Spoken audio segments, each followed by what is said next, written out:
Hey everybody, what's going on? Buddy Blackbeard here with another Photoshop CS6 tutorial. And in this tutorial, we're going to learn how to use blending modes and opacity with our adjustment layers. We're going to combine the use to create some stunning results. And you can use those also to more finely tune and tweak your adjustment layers. So all you need for this tutorial is just to have an image and to have an adjustment layer. You can use 1 or 3 or 75. It's up to you. Doesn't matter. I wouldn't recommend 75 because that might get a little hairy. Anyways, let's get on with it. So you can use blending modes with your adjustment layer, and the blending modes are here under this drop-down menu. It'll start out saying normal, or you can click on it and add some of these blending modes. Now, if you don't know what the blending modes do, I suggest you watch my tutorial series, which is it's a 4-part tutorial series because there's so many blending modes about the blending modes, and I explain all of it. And it's right here. Tutorial 56 is part 1, and I go through every single blending mode and tell you what they do and show you what they do on top of a picture. All right, so check that out if you don't know what the blending modes do, or just experiment if you want to, but I would highly suggest knowing what the blending modes do so you can become more efficient with using Photoshop. So some of the best blending modes to use with adjustment layers, and keep in mind that these blending modes don't work with every single kind of adjustment layer, but they do help, is multiply, screen, hard mix, difference, and exclusion are some of the most dramatic results. So let's go ahead and change this to one of those.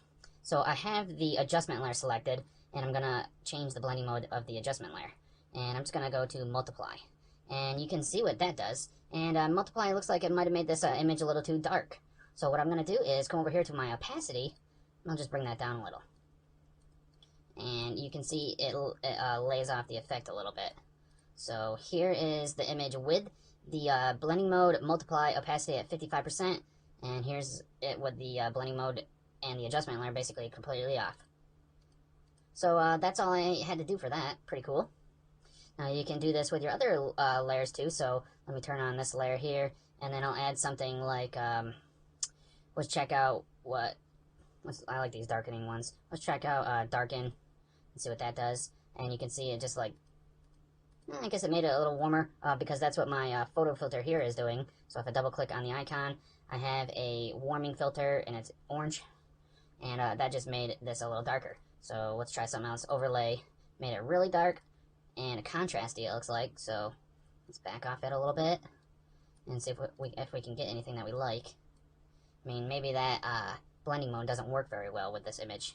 Now if I go to something like exclusion or difference here, it's probably going to look weird because it's not used correctly, but this is what happens. So you get some nice blue teeth, and I mean, obviously exclusion does not work well with this with the adjustment layer that I have picked.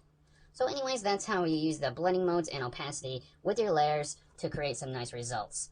Now, I would use this kind of stuff if I don't really want to go into here and start tweaking everything and all that stuff. Again, if I want to just have a quick reference here, I don't have to go into any new menus. I can just change my blending mode or my opacity and be done with it there. So it's quick and fast. And that's what I'm all about, getting stuff done quickly and fast, and making sure that you do it right. So if you get employed by someone and you're quick and you're fast and you get your stuff done correctly, you're gonna be ahead of the pack. You're gonna be ahead of the people that only know how to do it like slow ways. And I always found that really helpful, and it helps you stand out at your job. So another reason to use it, maybe you're on a deadline and a client wants his project due in like an hour, and if you're fumbling around doing everything slowly, the slow way and everything like that, you might not make the deadline. So just remember how to do things like this, and remember that Photoshop always has different ways to do things, at least 2 ways for pretty much everything. So I'd like to thank you guys for watching this tutorial. It's been pretty awesome. And in the next tutorial that I'll be teaching, we're going to go over using masks with your adjustment layers. And that's these white little boxes here. You can create masks with those, and that's what these hold. So I look forward to seeing you guys at that tutorial. Hopefully it's pretty cool. You guys like it, and I'll see you then. Have a good one.